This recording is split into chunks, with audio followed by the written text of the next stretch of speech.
आपलं नाव सांगा. माझं नाव रुपाली सुनील चौगुले. काय प्रॉब्लेम आहे, तुम्ही मला इथं बोलवलंय? सध्या मी दुधगावहून दररोज अपडाऊन करते. बर मी सर्व्हिससाठी बाहेरगावी जात असल्यानं हा रोज बसनंच प्रवास करते. बर पण सध्या अशी अडचण आहे की आम्हाला बस वेळेत उपलब्ध होत नाही. बर आणि जर एखादी वेळेस बस नसेल तर त्यावेळेला त्यांनी आम्हाला सांगत नाहीत की आता आज ही बस लागणार नाही आहे, नाही तर तुम्ही सोय करून घ्या वगैरे असं सुद्धा आम्हाला ते काय सांगत नाहीत. बर. काल आमची 6वीच्या दरम्यान बस होती ही, म्हणजे इथून सांगलीपासून ही सावळवाडी माळवाडीपर्यंत ही बस असते. हा 6:10चं टायमिंग आहे, 6:15 6:20 पर्यंत ही बस सोडतात. हा पण याच्या आधी एक कवटेपिरा नसते.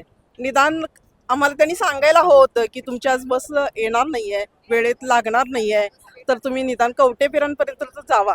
हा. हे एकदा सोडून 2-3 वेळा असा प्रसंग झालेला आहे. हा आणि मुली सर्व्हिस करणाऱ्या असतात किंवा शाळा कॉलेजमध्ये जाणाऱ्या मुली असतात, बसची अगदीच गैरसोय होत आहे. 2-2 3-3 तास एका गावासाठी जायचं असेल तर 3-3 तास थांबावं लागतं. बसची संख्या वाढवावी असंही आम्हाला वाटतं.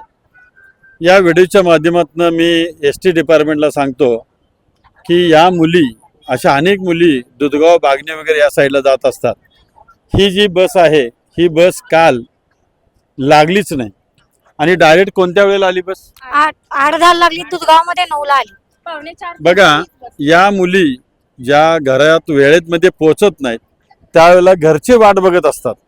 त्यामुळं बस डिपार्टमेंटनं माझ्या व्हिडिओची दखल घ्यावी आणि या साईडला जाणारी बस ही रोजच्या रोज वेळच्या वेळी सोडावी.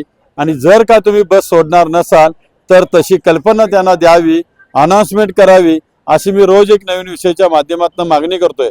आणि जर का माझ्या व्हिडिओची दखल नाही घेतली तर मी तुमच्या वरिष्ठांच्या पर्यंत पोहोचेन, याची पण आपण दखल घ्या. एवढंच सांगून थांबतो. जय हिंद.